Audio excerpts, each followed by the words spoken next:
Leader of the Opposition. Thank you, Madam Speaker. My question is to the Chief Minister. Chief Minister, your CLP government has no plan for the future power of Darwin. Will your CLP government stop politicking and reinstate underground power plan for the Darwin suburbs? Chief Minister. Thank you very much, Madam Speaker. And this is the first day of Parliament following a Category 3 cyclone, and the community in Darwin are doing an absolutely amazing job in dealing with the clean-up. Our emergency service officers are out doing an incredible job. We are now down to, Madam Speaker, 2,100 homes without power from 19,500 a day ago. So they have done the most incredible job. And you know, at a time when people are getting on with the job, when our teachers have worked in overdrive to get kids back in classrooms, when our emergency services volunteers are out clearing tons and tons, hundreds of tons of green waste, when our police have been out supporting our most far-flung remote communities to make sure that they are protected, they are safe, they are aware of what is going on in their community. The opposition leader comes into this parliament with her first question and talks about politicking. And I think now would be a very good time, Madam Speaker, to point out the politicking that is going on, because it is the opposition leader herself, who was the Essential Services Minister, that promised people living in the northern suburbs that by now their power would already be underground. And you know what, Madam Speaker? It isn't. It isn't. And that is through no fault of our government, I can tell you that, Madam Speaker. And, I mean, I barely want to dignify your question with an answer, to be quite honest, because, you know, in your speech this morning, you couldn't race through your comments around undergrounding power fast enough, Opposition Leader. You have no heart on this topic, because you know that for 19 of the last 23 years, Labor has been empowered and failed the people of the northern suburbs who do not have underground power.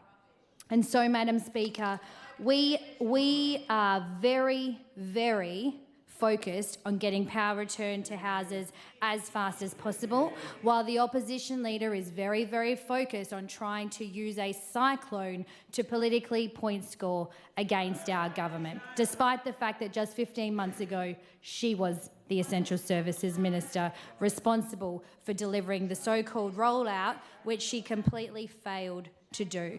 Now, I've been very clear. This is an important issue, and we would love nothing more to do that. But with $1 billion price tag and a $15 billion debt left to us from Labor, it makes it very, very difficult to see in the foreseeable future how we could possibly afford to do that.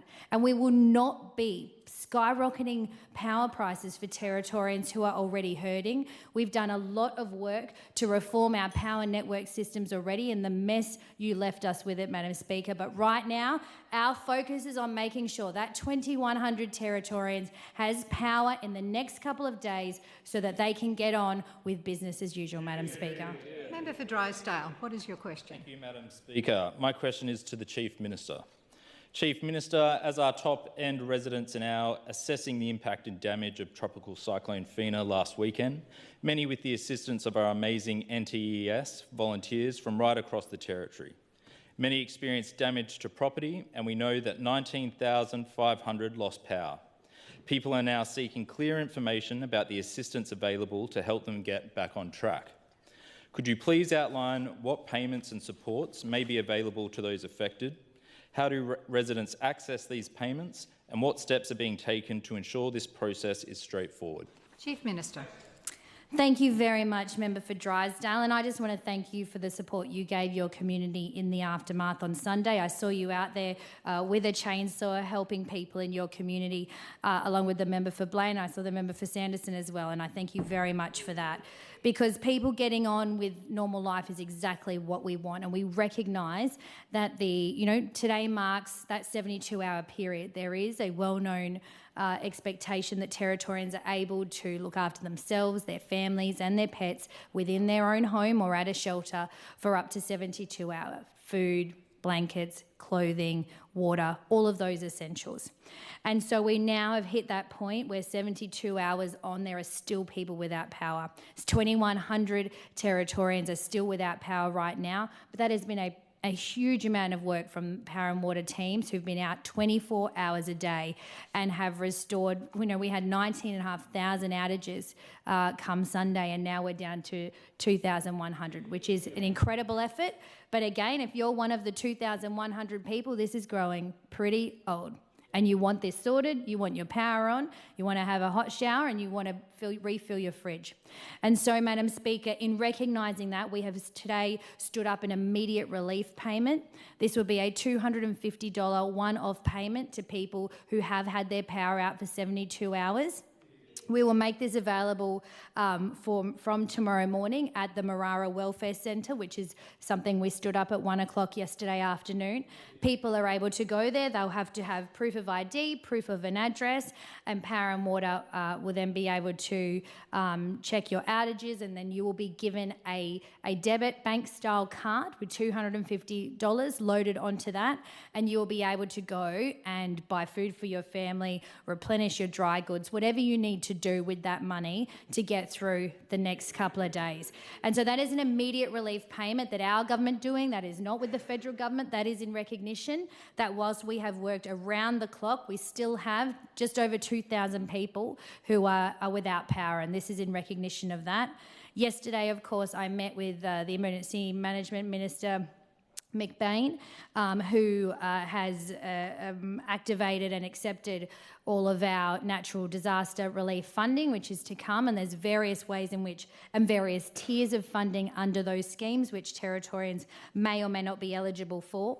But what I want to make really clear this afternoon is this immediate relief payment is for people tomorrow morning, in recognition of the fact that people have been without power for over 72 hours. We want to get them with food. We want to get them supported with what they need to get through the next couple of days as our crews work around the clock to get everyone restored and back to normal. Thank you.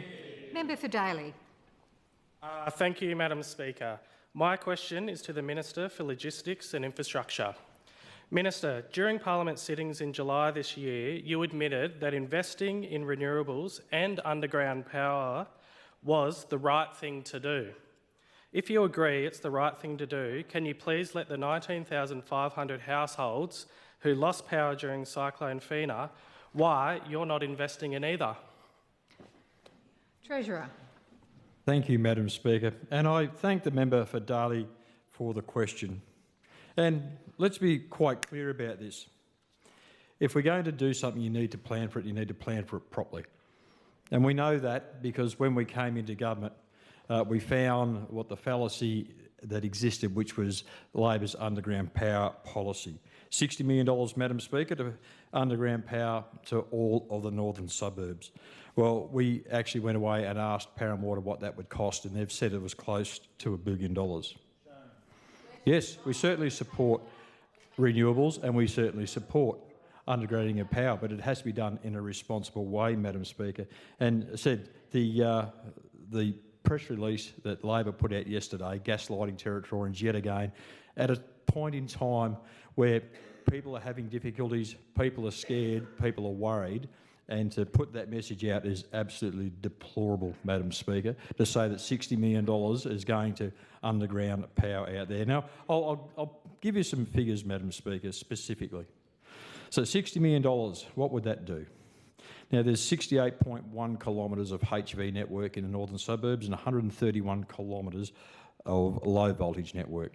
$60 million would maybe just about underground 26 kilometres of that high voltage network, which still leaves another at least 40 kilometres to do, plus 131 kilometres of low voltage network. And they're the power poles outside everybody's houses, the ones that we see that are affected throughout Cyclone Fina.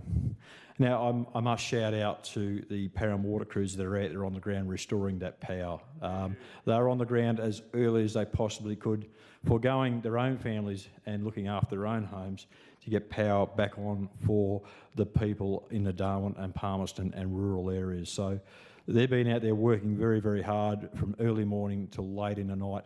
And from those numbers, from the nearly 19,500 homes that were without power from Saturday afternoon to be down to 2,100 a day, when we look at the scale of the destruction wreaked by Cyclone Fina, that is an absolute mammoth effort. and those people are still out there doing the work. What we will do, Madam Speaker, we'll make sure that we're investing into that network to make sure that the network is strong and resilient, and that the... Take your seat, please, Minister. What's your point of order? Member for Daly. 110 relevance. I thank the Minister for answering around underground power, but the other part to the question was around renewables. You've got the call, Treasurer. Thank you, Madam Speaker. I'll happily touch on renewables briefly. And it was only in our last parliament when we stood up Natesmo and put in place the RECIP, because the previous Labor government had a haphazard approach to implementing renewables, which actually put our network and grid at risk. And we finally got in, Madam Speaker, and done the work to make sure that we can keep our system Cease your safe and stable interjections, please. for the people of the Territory into the Take your seat, future. please. Thank you. Your time has expired. Member for Goyder, what is your question? Madam Speaker, my question is to the Minister for Health and Essential Services. Minister, we know that Tropical Cyclone Fina has had a big impact on many top-end residents. Territorians heeded the advice and bunkered down during the cyclone. I understand that there have been no reported injuries from the cyclone, and as the clean-up continues, the generosity and community spirit of Territorians has once again shone through. Many workers across many agencies have been working hard to help Territorians during the recovery from this cyclone, including many essential workers like the health staff at RDH, who we value. Can you please update Territorians on some of the hard work of our essential workers during preparation, emergency and recovery to Cyclone Fina? Minister for Health and Essential Services. Thank you, Madam Speaker, and I thank the member for Goyder for his very important question. And Madam Speaker, I do want to acknowledge the tireless work of many workers who worked around the clock to help Territorians during Cyclone Fina. And particularly I want to acknowledge the work that took place in my portfolio areas of health, housing and essential services, both here in Darwin and out in the remote communities.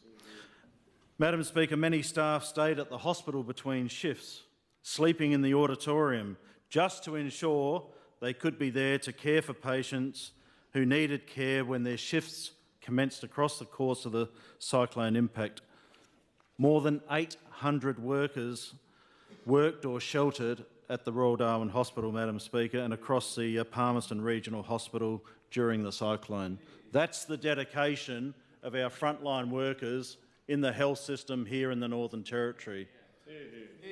Putting people's lives before their own, making sure they're available on the front line to provide care and support to Territorians at a time of need. Thank you to all of those staff. During the Saturday evening, a portion of the external brick cladding on the main building of the hospital loosened and fell onto the roof of the first floor at the hospital. This area, and it was well publicised in the media and social media, but this area of the hospital has been isolated while safety checks and repairs are being completed. Structural assessments have commenced immediately and they continue. Engineers are inspecting all areas of the external cladding to review it and ensure the safety of all Territorians. Madam Speaker, I want to reassure Territorians that patients and staff are safe at the Royal Darwin Hospital during cyclone events. And of course, RDH was built, yes, quite a number of years ago, but it was built to withstand Category 5 cyclones. Power and water crews working on the ground conducting repair and restoration works have worked all day and night since Sunday to restore power as quickly as possible. And as we just heard from the Chief Minister, only 2,100 homes are without power as we speak. And that work is happening and continuing as we get on with the job today. Important, I want to note that our regional remote communities haven't been forgotten. Power and water teams were dispatched to Warramyunga to inspect and repair impacted assets and restore power systems. Crews worked on repairs at Minjalang. Work was completed on Sunday, and I understand power has been restored at Belyuen. Madam Speaker, the road to recovery is well underway, and together, as we always do, we will get through this, rebuild stronger and continue to show the nation what it means to be Territory tough. Thank you. Member for Arafura, what's your question? Thank you, Madam Speaker. My question also is to the Minister for Essential Services.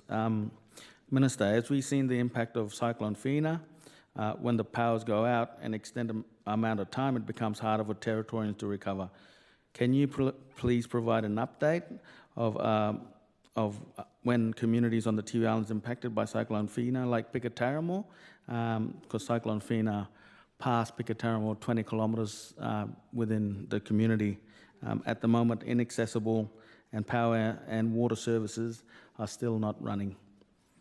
Minister for Essential Services. Tiwi College has power. Thank you, the member for Arafura. Thank you for that question. And as I said earlier, our crews have been out right from the word go across to the Tiwi Islands to support the Tiwi Islands, to support Minjalang in those areas. But what I do want to say is that Power and Water, the frontline workers working on power across the board, have been doing some incredible work. And the information I have in front of me is that the Tiwi College has power, has its own power supply as we speak. So that's all credit to Power and Water frontline workers. Their linesmen and staff have been out there doing the job right from the word go, and I thank them for the work that they're doing. But as I said before, the information I have is that there are other parts of the territory that have no power as we speak. We are down to 2,100 customers still without power, and that's of concern to not only our government, but Power and Water. It's of concern to them, but they're out there trying to do that as quickly and as efficiently as possible. So there are areas in the northern suburbs still without power, but what I do want to say is that the damage that we have seen is equivalent to Cyclone Marcus, and the assessment process is critical for helping us restore services as safely and quickly as possible, and that's what Power and Water have been focused on right from the word go. Territorians are still urged to keep away from those fallen trees and where there are power lines down, and we want to ensure that all Territorians are safe.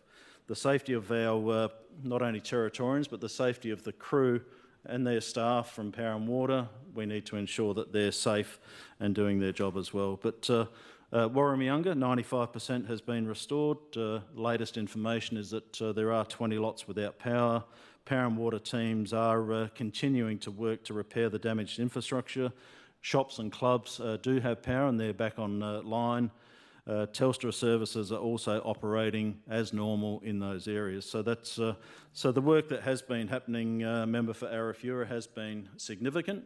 The remote communities haven't been forgotten. I want to reassure all Territorians that we're not just focused on Darwin, we're focused on ensuring all those affected by this cyclone, particularly in the remote areas, we are targeting all of those areas to ensure that the response and recovery is taking place right across the board. So when it comes to homelands and communities, we have staff on the ground. We've had housing staff out on the ground assessing damage in those remote areas, and we'll continue to do so. Thank you to all of the staff that are out there on the front line doing the work that's needed to support Territorians. Member for Wangari, what is your question? Thank you, Madam Speaker. My question is to the Minister for Education and Training. Minister, you've told the House this morning that 66 NT government schools across the top end were affected by Cyclone Fina, and initially on Sunday, 17 had to be closed. It was great to see Leanya Primary School in my electorate of Wangari open today so that the essential frontline services workers and the small business owners could send their kids to school and continue to work and support our community.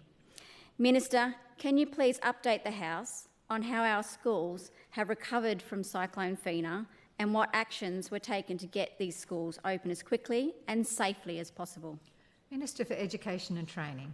Thank you, Madam Speaker. I thank the member for Wangari for her question and follow-up behind the scenes to ensure that not only schools in her electorate but also across the territory, across the top end, were open as soon as practically possible. I would like to thank again the hardworking emergency services, the first responders, the volunteers, the CEO of Education, the department, everyone that got out there and made sure that schools were open back to the public. and that the principals, the people from DLI that helped out to go and assess those schools to make sure that they were fit and open, if possible, yesterday, Madam Speaker. And also, as of this morning, we do only still have Middle Point School as a government school that's still not open. Over the weekend, 196 Department of Education and Training staff volunteered in school shelters, and that certainly makes me proud to know that there is that many people that are out there volunteering their time, making sure that they are dedicating their time to help fellow Territorians. I do want to send a shout out to Sandy Cartwright from the Alloa School also, who had quite a lot of damage done to their school there. And the staff, whilst that school wasn't open yesterday, Madam Speaker, the staff were in there, they were on the blowers and cleaning up the school to make sure that it was ready for the school back opening today. In the aftermath of the cyclone, as I said, principals were straight out there on Sunday morning undertaking risk assessments, coordinating with contractors, Power and Water, to get the schools open as soon as practically possible. And it's crucial, Madam Speaker, that we do get these schools open so that parents can get back to work and we can get back to business as usual, if that is appropriate and if that is absolutely possible for supporting the community through the recovery. So a school open is a sign that life is returning to normal, and it's good for not only students' emotional and psychological welfare, but it's also good for parents to get back, as I said, to business as usual.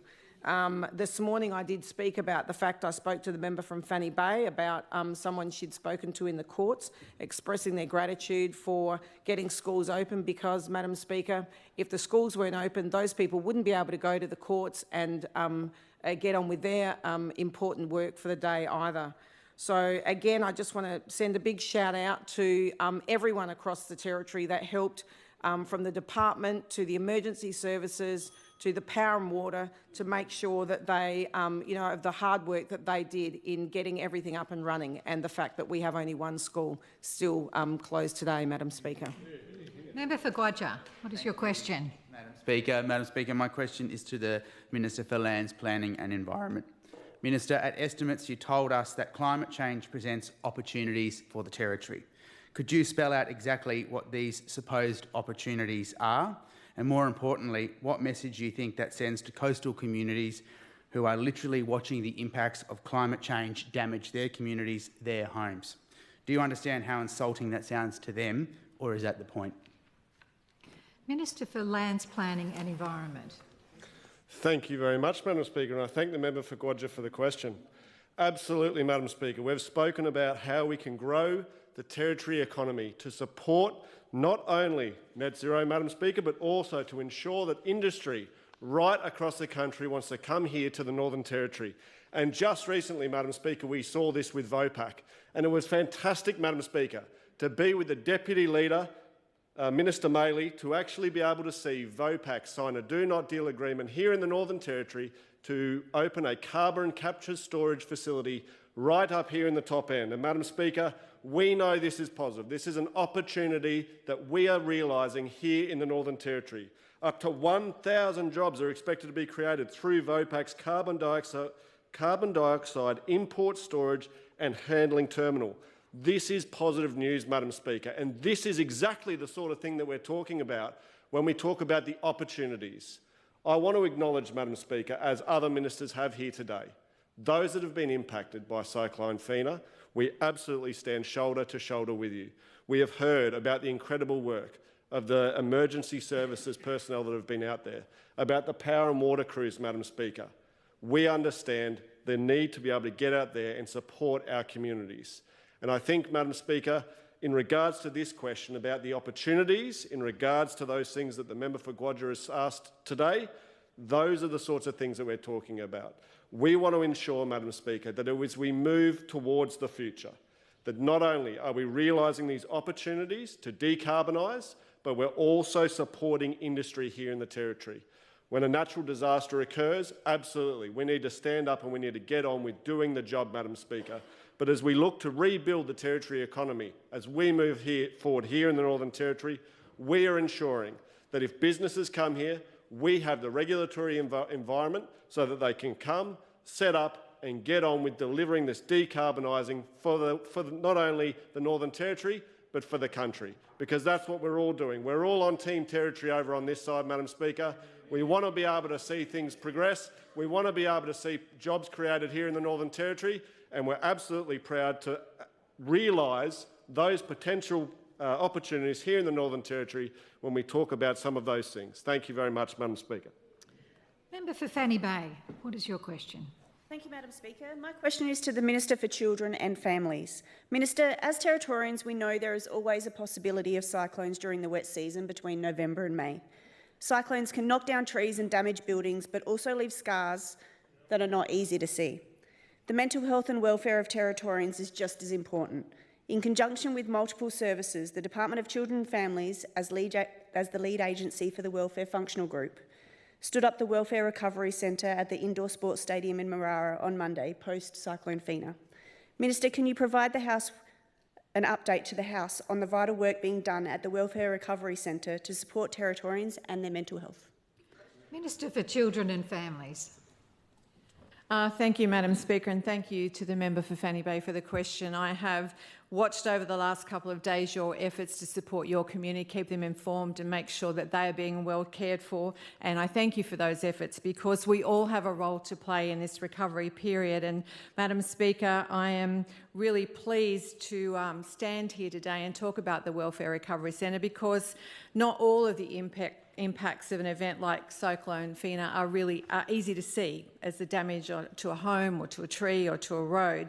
The emotional and mental impacts of this type of event can be devastating. That feeling of being helpless, watching events unfold around you, feeling like it's out of your control, and the resultant damage to property and has a devastating impact on people's mental health. So we really need to be working very hard to support Territorians through this period, and I am absolutely delighted with the work that the Department of Children and Families are doing in conjunction with the Departments of Health, Department of Housing, Services Australia, Power and Water, TIO, and a range of NGOs, including the Multicultural Society of the Northern Territory, Mission Australia, and the Red Cross, who've all come together to stand up the Welfare Recovery Centre at the Marara Stadium. And the service they're offering, Madam Speaker, are extensive: psychosocial and wellbeing support, health, food and water safety information, help navigating services and linking with insurance,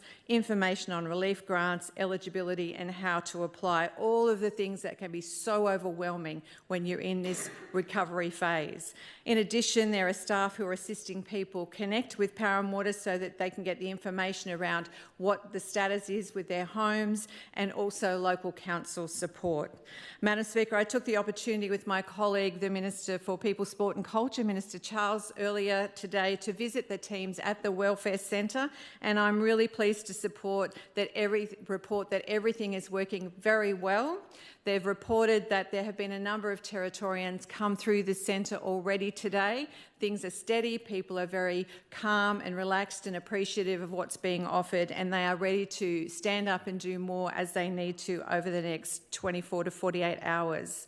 Madam Speaker, the power of a friendly face of someone ready to help out with these issues facing Territorians right now cannot be underestimated, and I'm incredibly proud of this new initiative by the Department of Children and Families. And I'd like to thank them, the hard-working people of that department, all of the volunteers who've put their hands up from the various NGOs in the sector to stand there and assist their fellow Territorians, some of them dealing with power outages and damage themselves, but they're there standing up front in a time of crisis, and they are to be commended for that work.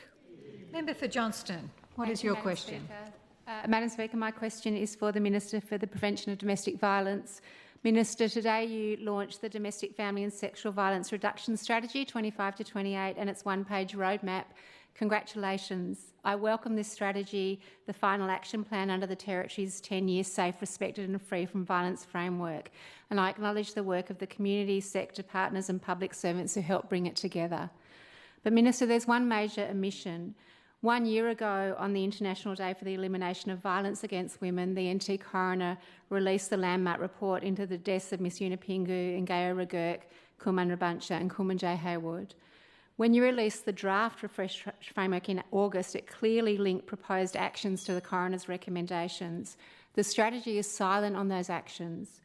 Minister, why is there no mention of the coroner's report, and why does this strategy not link to the coroner's recommendations? Minister for Prevention of Domestic Violence. Thank you, Madam Speaker, and thank you, Member for Johnson, for your question. I think, Madam Speaker, I made my views and thoughts on the coroner's recommendation to that coronial inquiry very, very clear when we handed down our response to that. And what I will say is that the strategy is detailing new initiatives, not repeating the old, same old, same old. It's looking at making sure that we do things differently.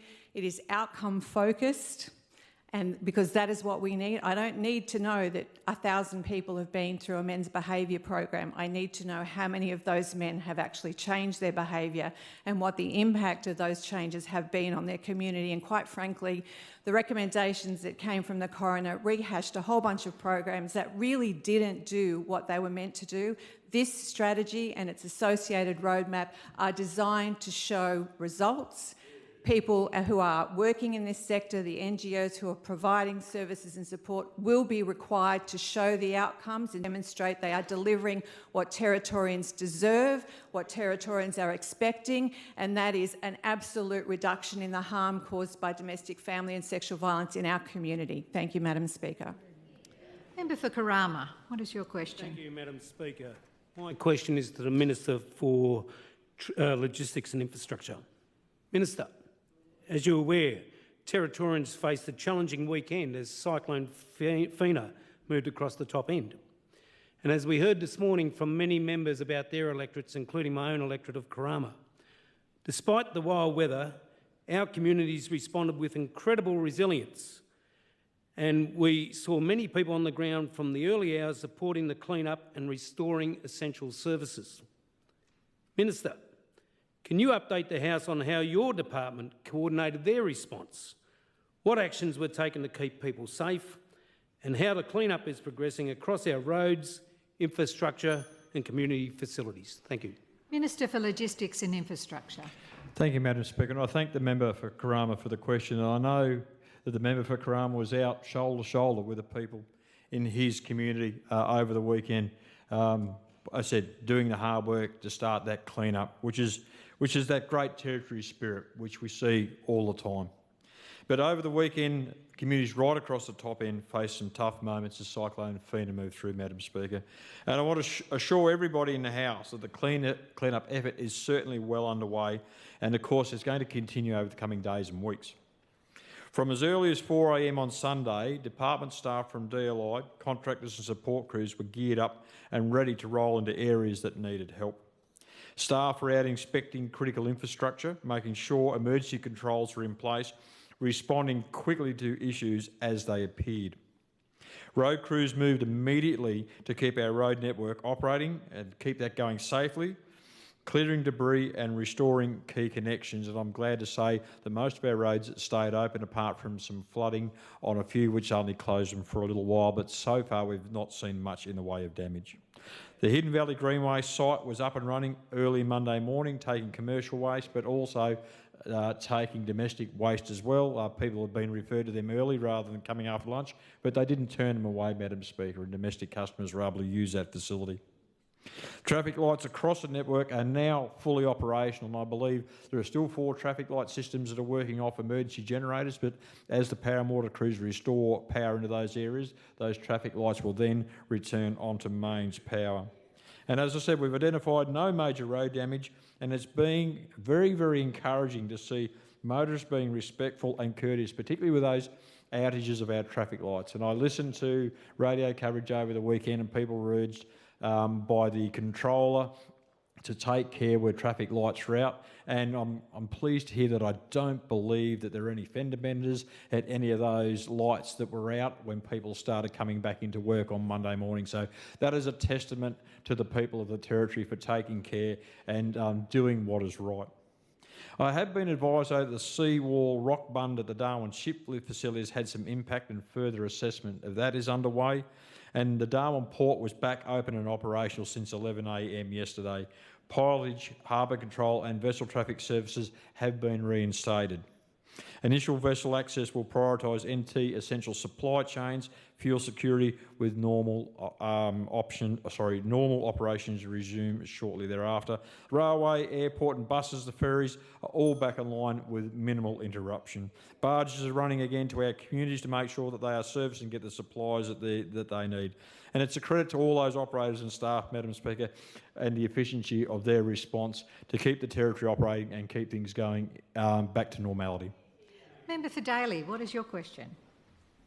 Thank you, Madam Speaker. My question is to the Chief Minister. Chief Minister, your own emergency waste management plan makes clear the NT government is responsible for standing up these sites. Given Commonwealth disaster funding flows primary to the NT government, why are you shifting this multi-million-dollar burden onto councils who aren't even eligible for funding to manage emergency waste?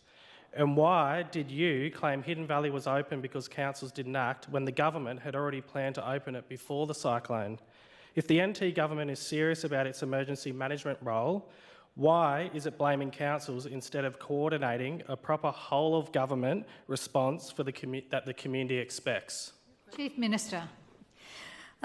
Thank you very much, Madam Speaker. Who would have thought that literally within 72 hours of a cyclone, the only thing the opposition would seek to do in question time today is come in and nitpick the response, which has been unbelievable. Do I need to take those opposite down memory lane of Cyclone Marcus, which was an absolute debacle? 2 weeks people waited to have their power back on, Madam Speaker. People didn't have clear communications. It was an absolute mess and people have not forgotten it because do you know why, Madam Speaker? They have been telling us, thank goodness that Cyclone Fina has been handled better than Marcus. It was deplorable. That was on Labor's watch, Madam Speaker. We have gone from 19,500 homes having no power just a couple of days ago to 2,100 people, and we now actually have a plan from Power and Water who will put out information today with each remaining suburb and a date and time by which their power will be back on. Unprecedented, Madam Speaker. And so to the member for Daly, whom I was in contact with personally, just like I was with the member for Arafura and the opposition leader over the weekend, giving them as much information as I could, responding to the concerns of their constituents. I was over in Warramiunga with the member for Arafura yesterday, Malandiri McCarthy, Marion Scrimgeour, Minister McBain. No politics, just getting on with the job of doing what's required. And you want to walk into Parliament and take the side of Darwin Council? You want to be the one in the corner of the city of Darwin instead of in the corner of Territorians who want to use their dump. That's a matter for you, member for Daly, and I suspect you took the wrong temperature check on that one. But in any event, our response continues, and of course there will be a review at the end of all of this, as is required, and we will always endeavour to do things better. But we had schools open, power is coming back online, emergency relief payments will be out the door from tomorrow morning for people who have had that 72 hours without power. We are doing everything we can, and I don't think nitpicking around the hundreds, if not thousands of public service who pulled 24-hour shifts, have been working around the clock to make sure the public messaging has been spot on, that people know what they need to do and when they need to do it, it's very hard to dignify your question with an answer, member for Daly. So we've been very proud of the people who've helped stand up our response. We are proud to be delivering a service for people to deliver green waste to, both commercial and residential green waste. And City of Palmerston did the right thing. They were back up and running, no worries at all, welcoming people in with open arms. That's a council I'd get behind, Madam Speaker. I don't know what the member for Daly's doing.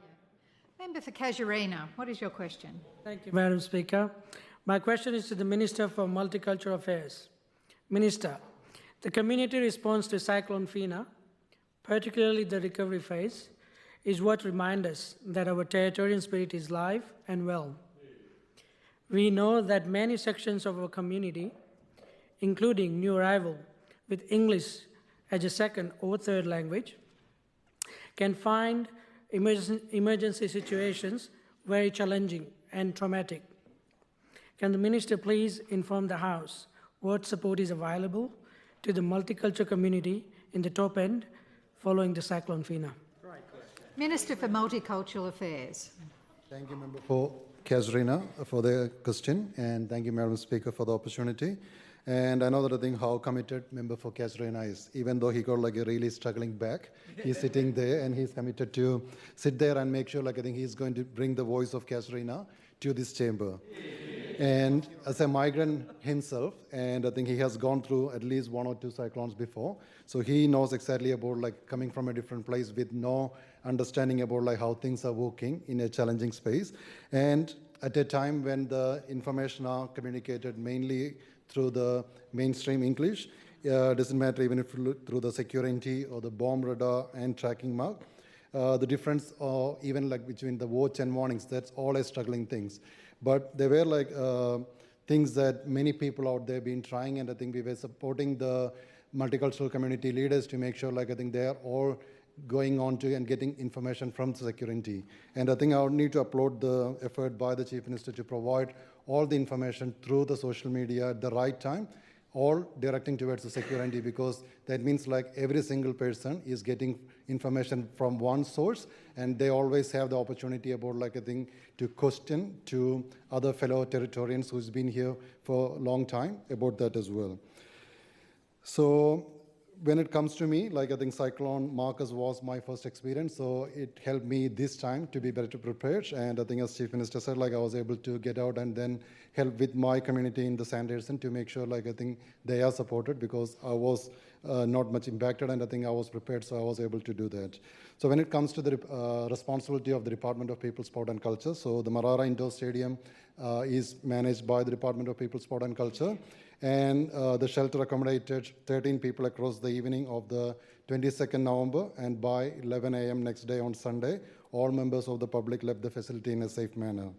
And Minister Carl earlier mentioned that me and her visited the Welfare Recovery Centre, and we got like a stall from the Multicultural Council of Northern Territory there as well.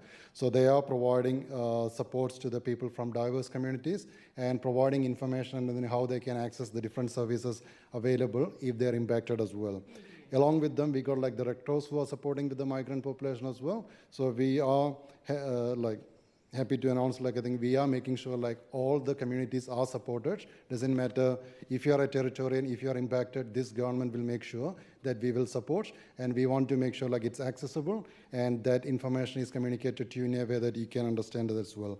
I just want to take this opportunity to thank MCND President Edwin Joseph for coordinating the staff and volunteer rosters at the centre, and that centre is going to be open until this Sunday from 8:30 to 4 p.m.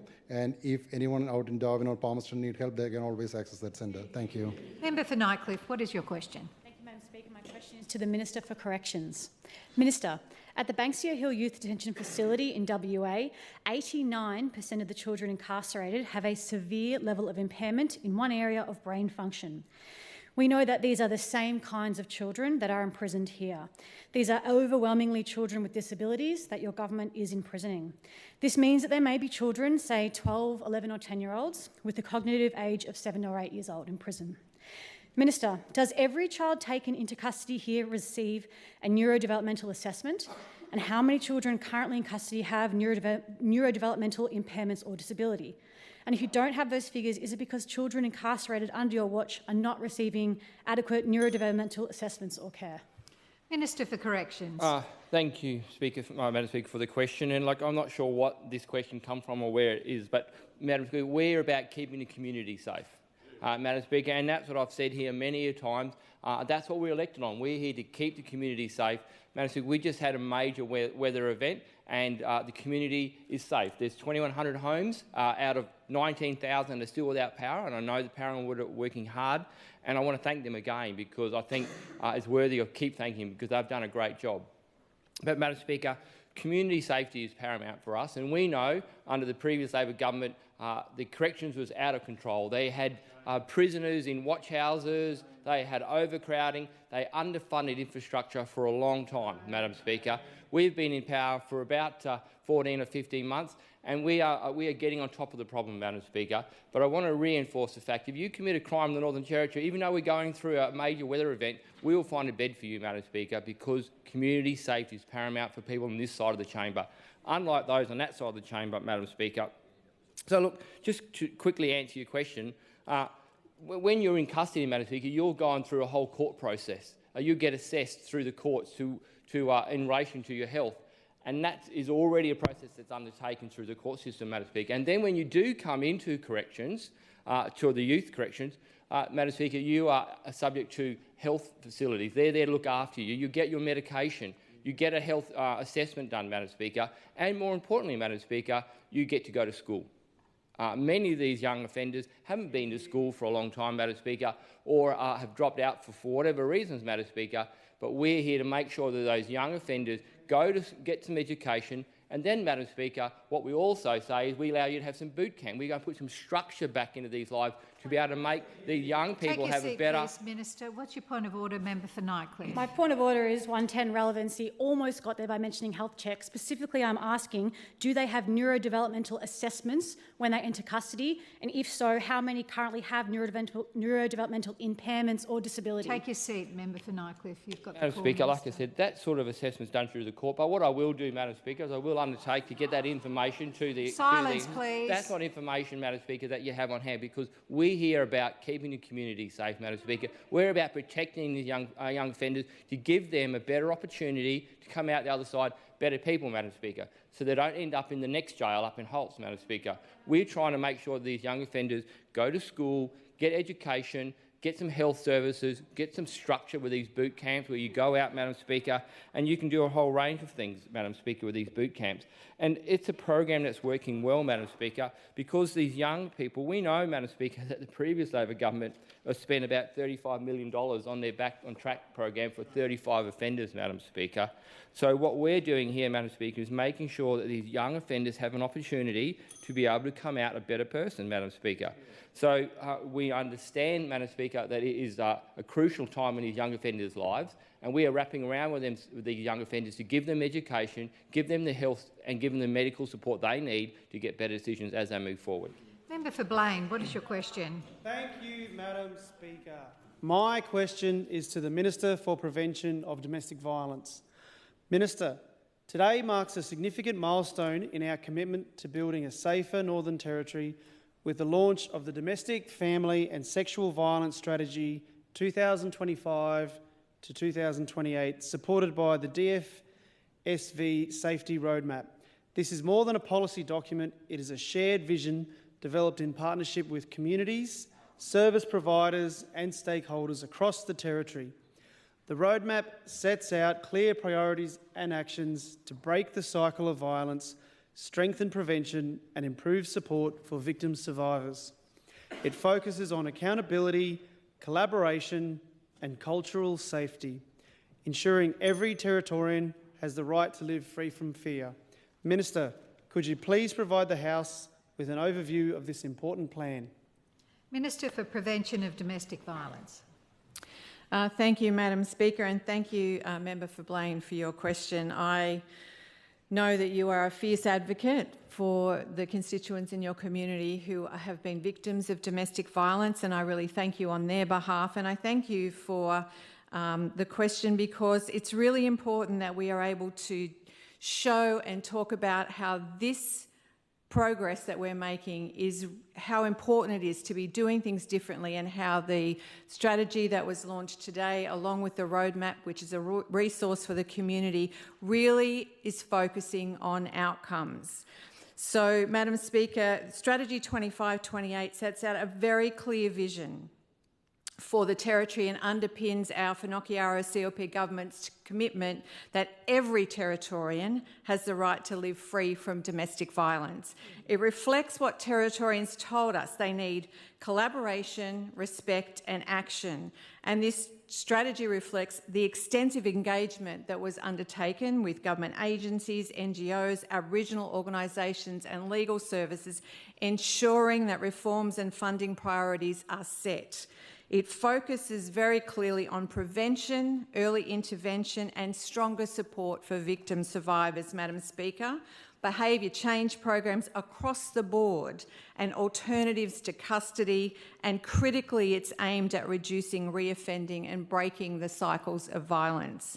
Backed by the $36 million in ongoing funding, the strategy provides certainty for service providers and communities with long-term reforms supported by strong governance, monitoring and evaluation. And most importantly, Madam Speaker, it recognises that Aboriginal women are overrepresented in this space, and that how important it is to prioritise Aboriginal-led community control models and culturally safe service provision. The safety roadmap that accompanies the strategy, Madam Speaker, provides access to resources to every Territorian to stop harm before it starts, see the warning signs, understand how they can support victims of domestic violence and help in their recovery and get them feeling safe again in their community. Madam Speaker, the important thing about this strategy is it's not just a document, it's a commitment, a promise to deliver real change, a commitment to safer homes, stronger communities and a future where violence is not tolerated. In short, the strategy is about prevention, protection and partnership with our non-government sector, making sure our agencies are working together and that we are all creating a territory where everyone can live free from fear, supported by coordinated services, empowered communities and a shared responsibility to act together and make this vision a reality. Thank you, Madam Speaker. Member for Daly, what is your question? Thank you, Madam Speaker. My question is to the Minister for Youth, Seniors and Equality. Minister, your CLP colleague, the member for Fanny Bay, said earlier this year Territorians understand why we have cut the underground power project. She also said that only one of her constituents across the suburbs of the Gardens, Parup, Ludmilla, Fanny Bay and Coconut Grove have an issue with the CLP scrapping underground power. Do you agree that elderly residents of these suburbs currently suffering without power, without air conditioning, without a place to store their medicines safely, are happy with the CLP's decision to scrap underground power? Minister for Youth, Seniors and Equality. Thank you, Madam Speaker, and thank you, Member for Daly, for that question. So earlier today, when we were talking about the ministerial report on the cyclone Fina, that I tabled a document about then Minister for Essential Services, Honourable Selina Ubo, back on 29th of March 2023. There was a media release done. And as per the media release... Stop the interjections, please. As per the media release that was sent out by the government at that time, it was then said about on 2023, the Cummins Works to Nakara, which is in Member for Casuarina's electorate, and nothing happened there. So in 2023-24 financial year, which is pre-election last year, because we came to this government on 24-25, and Cummins Works in Waggaman and Larrakia. So they had a plan. Could you just pause, please, Minister? I can't hear you. Could you all please be quiet? Continue, Thank you, Minister. Madam Speaker. So there was this plan that outlined by the previous government, and they are saying about this government have scrapped their plan. We can't scrap if there is nothing there. So there was no money, no funding. So I don't know what he's referring to. It was just like a paper that was said and saying about $60 million. That was, I think probably you may need to adjust the height. I don't know whether it's possible, but $60 million that was allocated for the funding of power project in the northern suburbs, for the 13 suburbs. And Treasurer already outlined that earlier. That's impossible. And it going to cost around $1 billion. So the Deputy Opposition Leader thinks that you can deliver something that's going to cost $1 billion with $60 million, and then trying to work through that program. So I just would like to know more about what they were doing on the first 2 years when they had this plan. So why there was no power line under the Nakara, why there was nothing in Wagaman. And earlier today, Chief Minister clearly addressed as well. Once we are in a position to take this as a commitment from this government, we will make sure, I think we will take that on board. But because we are in the current financial situation, and I think as the Chief Minister outlined clearly, around $15 billion in debt. So that clearly means that we are not able to afford. What's your point of order, Member for Daly?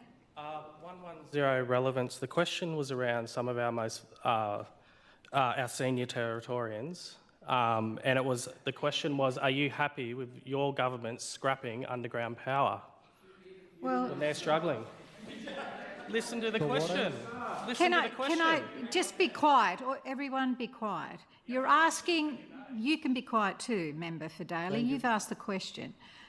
You're asking whether or not he's happy. I'm not sure that that's a question suitable for Parliament, whether he's happy or not, but the Minister can choose to answer it if he likes.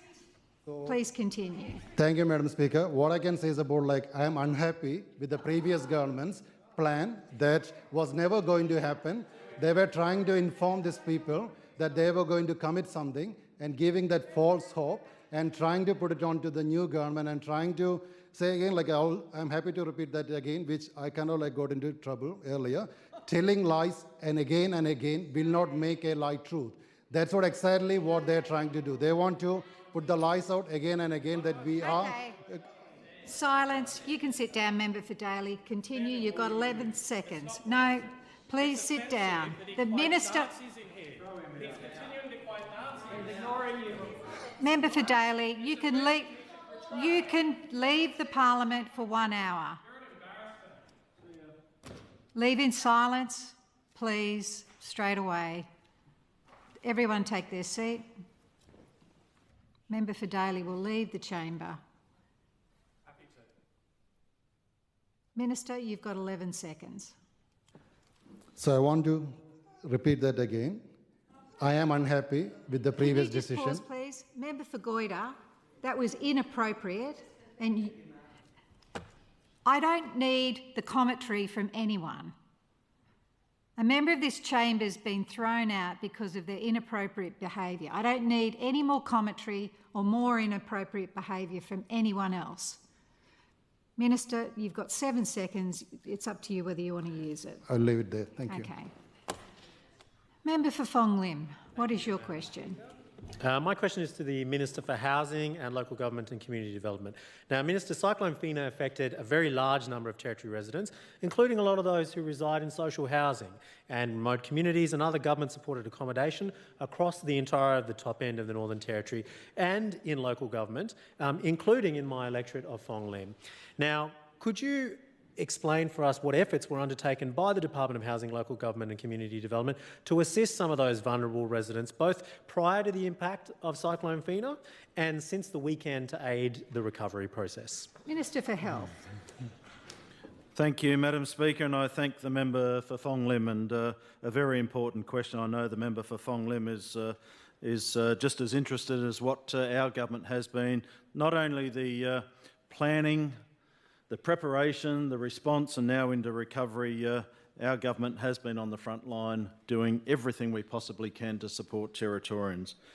Madam Speaker, I was here in Darwin this weekend and saw firsthand the enormous contribution made by so many people right across the board, including volunteers, including government departments, frontline workers. And I know from my conversations with the agencies of government that many hours of work were undertaken both prior to the cyclone and in the days since, with the staff busy preparing for Tropical Cyclone Fina.